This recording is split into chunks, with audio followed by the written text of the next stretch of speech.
tous! On se retrouve pour un petit compatible Lego et le problème par contre c'est que je sais pas par où le tenir ce set. C'est un peu embêtant. Donc c'est un très beau set, je vous ai déjà montré le plan, en fait c'est le AT-AT. Voilà, en version chinoise comme d'habitude. C'est pas le AT-AT du dernier film de Star Wars 8, ça c'est un modèle antécédent. Ou précédent plutôt. Enfin disons c'était le modèle qu'il y avait avant. Donc il coûte pas bien cher, mais le problème là c'est ça, alors il est solide. Mais on sait pas par où le tenir parce que si on tient ça, ça va se déclipser. Derrière c'est des panneaux articulés, en dessous il y a des panneaux. Donc là je vais voir l'autre côté. Coucou. Mais il est superbe, alors voilà, vous voyez, parce que ça en fait aussi ça s'ouvre derrière. C'est pour poser, donc ça c'est pareil. C'est tout un système un peu spécial pour faire des angles, pareil pour la tête. Et les jambes sont articulées, alors les jambes je vais les montrer de plus près parce que là j'ai pas envie de les détacher. Mais honnêtement, contrairement à certaines versions chinoises, là ça tient bien. Vous n'avez pas de pièces qui se déclipsent, vous ne rentrez pas avec un pied dans une main, comment s'appelle, une rotule dans l'autre. Donc le seul truc c'est que c'est pas évident de le faire tenir debout, il faut bien trouver la position des pieds. Et surtout si vous le portez, voilà, il faut trouver l'endroit pour où le porter. Donc moi au départ j'avais pris par là mais le toit m'est resté dans la main. Donc il faut essayer de le prendre par les côtés, mettre la main dessous, mais dessous, vous voyez là, il y a des petits panneaux inclinés aussi. Donc il faut faire attention à ne pas les déclipser. Alors ça c'est quoi? Ah oui, j'ai pas mis les lance-missiles. Donc en tout cas, comme d'habitude, on va regarder un peu plus près sur mon plan de travail. A de suite les amis.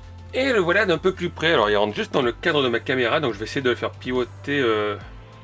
En fait, il n'y a rien qui est droit dans cette maison. Entre le plateau qui est pas droit et la caméra qui penche un petit peu. Mais voilà, donc c'est un AT-AT. Alors c'est pas évident de trouver comment positionner les jambes pour que ça tienne. Moi je les ai mises dans ce sens-là. Donc vous avez des petites figurines avec. On va commencer par elle. Alors oui, vous ne rêvez pas, la barre c'est une barre Lego ici. Uniquement les pierres noires. C'est des pièces que je vais commander sur Bricklink pour faire un petit socle pour les figurines. Donc on a ce petit personnage, ça normalement c'est le pilote de la TAT qui se met là-haut. On verra ça après. Et puis on a tous ces personnages. Donc c'est marrant parce qu'il y a deux Snowtroopers qui ont la ceinture blanche, ceinture grise. Un qui est la toute blanche. Derrière il y a ça. Alors par contre voilà, c'est le problème de ces figurines chinoises. C'est qu'en fait à partir du moment où vous mettez cette pièce, ça fait une surépaisseur. Et la tête tient pas trop. Vous voyez, elle s'embête pas assez la tête. Mais bon, ça c'est pas grave, mais ce qui nous intéresse, c'est pas les mini-figurines, c'est le véhicule. Donc là, vous avez le véhicule qui est franchement superbe. Je vous dis, ça tient bien. J'avais peur que les petits ronds là tombent. Et puis non, ça tient bien. Alors là, voilà ce que je vous expliquais tout à l'heure. Vous avez ça qui est incliné, donc ça s'ouvre ici. Voilà, comme ça c'est mieux. Donc ça s'ouvre. Ça, c'est ce que je vous expliquais en fait. C'est un système d'accroche. Donc là, vous pouvez voir un peu le système d'assemblage. C'est très solide. Et c'est ce qui permet de donner ces courbures. Ça c'est pareil, ça se clip sur le côté. Bon, ici c'est l'assemblage de la tête, ouais. Donc on referme ça. Voilà, voilà, sur la photo de la notice, vous avez une figurine qui est ici. Vous avez même, alors je trouve que ça sert à rien. Je sais pas si vous allez le voir là-dessous, en fait, derrière vous avez une petite tirette. Voilà. C'est ce que j'appellerais le cul de l'animal. Vous avez une petite tirette. Et si vous l'actionnez, vous allez voir là, il y a un truc qui va s'ouvrir juste ici. Hop. Voilà, vous avez une trappe. Une trappe sous le monstre.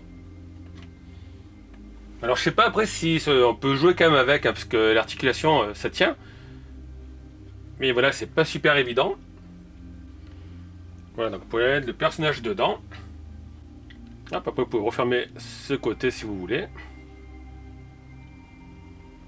Donc ici c'est pareil, en fait vous avez la tête qui peut s'ouvrir. Alors la tête est articulée. Vous pouvez la mettre à droite, à gauche. Là elle penche de ce côté parce que mon plan de travail est un peu incliné. Et ici, alors je sais plus comment ça s'ouvre. C'est comme ça, voilà. Et ici vous pouvez mettre le pilote. Donc le pilote est là. Et voilà, vous pouvez l'emboîter ici. Mais après c'est dommage parce que quand vous le refermez, vous le voyez plus. C'est un truc un peu couillon. Donc dessous il y a deux lance-missiles rouges. Alors je vais pas tester s'il marchait, j'ai pas envie de me le prendre dans les yeux. Alors, on va tourner la tête. Là voilà, vous avez cette petite pièce aussi qui est assez sympa. Et l'autre côté, c'est pareil, hein, vous avez ce côté qui s'ouvre. Vous pouvez mettre une autre figurine. Si vous pouvez installer un petit treuil, vous pouvez faire une sorte de personnage qui descend en treuil. Donc le seul truc, c'est de bien trouver la position des pieds. Alors par contre, voilà, les pieds sont très jolis de ce côté, et ça, c'est la conception Lego, hein, qui veut ça. Mais de l'autre côté, vous voyez, c'est pas joli, quoi. Ils auraient pu faire un doublage ou quelque chose. Parce que là, on voit les barres de renfort. Donc la construction se passe très bien. Ça, ce qui est un peu chiant, c'est bien de se rappeler quel côté aura la couleur gris clair et le côté aura la couleur gris foncé. Moi, je me suis trompé une ou deux fois, donc il a fait que je déboîte, parce que vous avez une rotule ici, une rotule ici. Donc il y en a 2 par pied. Ça, après, c'est le pied qui s'emboîte dans le... Enfin, il y a le tibia qui s'emboîte dans le pied. Donc ça, je vous l'ai montré tout à l'heure. Hein, voilà, l'arrière, c'est pareil, vous avez des petites pièces un petit peu inclinées. Donc toute l'armature est en quelque sorte en pièces techniques. Et après il y a des pièces classiques. Mais voilà, alors hop, ça touche. Donc les pieds sont un peu chiants par contre à assembler, en fait, un peu chiant. C'est qu'ils vont être, voilà, les petites pièces sur le côté là. Donc vous avez ce genre de petites pièces qui s'emboîtent dans des... Vous savez, des petites pièces que vous glissez sur les... je vais vous montrer parce que c'est plus simple là. Voilà, vous avez ce genre de petites pièces là. Qui s'emboîtent dans les sortes de briques techniques. Puis après, il faut bien les positionner au bon endroit. Hop, comme ça. Donc ça se clipse bien, il manquait pas de pièces. Je vous l'ai dit, le véhicule est stable. Le seul problème, c'est pour le transporter. Donc pour le transporter, moi ce que je fais, c'est que j'ouvre un côté. Et j'essaye de mettre une main dessous. Et prendre comme ça. Pas trop appuyer là pour pas faire tomber ça. Mais c'est un modèle que je voulais avoir aussi, et je trouve qu'il manquait dans ma collection. Il n'était pas excessivement cher, hein. Il me semble qu'il est dans les un peu moins de 40 €. En version chinoise, en version Lego, ça, je vous mettrai le lien, mais ça va sûrement être dans les 80 à 120 € à tous les coups. Et je le trouve magnifique, même si je sais pas trop comment le positionner par rapport au pied, je regarderai par rapport à la photo. Voilà, la tête est vraiment sympa. J'aimerais bien avoir le dernier modèle qui est sorti pour Star Wars 8 aussi. Il a l'air chouette. Donc je vous l'ai dit, tout est bien stable, il n'y a rien qui se déboîte, même ça, le clips. Non, ça va. Voilà, vous n'avez pas les... Ça tombe pas, quoi, vous pouvez taper dessus. Le seul truc, c'est que ça m'est arrivé une fois, le pied a glissé par contre.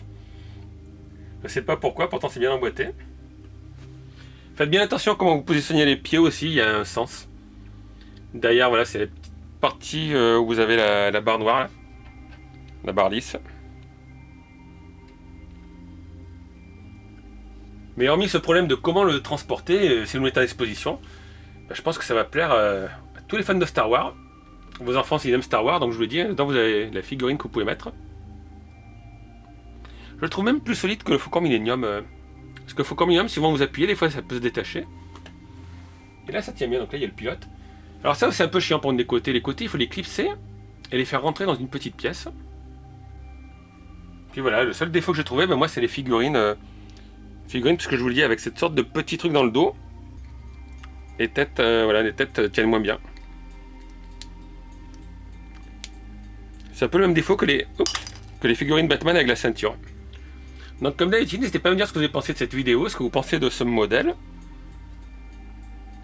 Laissez un petit commentaire, je vous dis, une petite question si vous voulez. Vous avez les liens dans la description vers où l'acheter, il faut copier-coller les liens pour que ça marche. Vous avez le choix, je vous mettrai le lien vers la version Lego et le lien vers la version chinoise. C'est vous qui voyez par rapport à votre budget ou vos convictions, on va pas revenir là-dessus.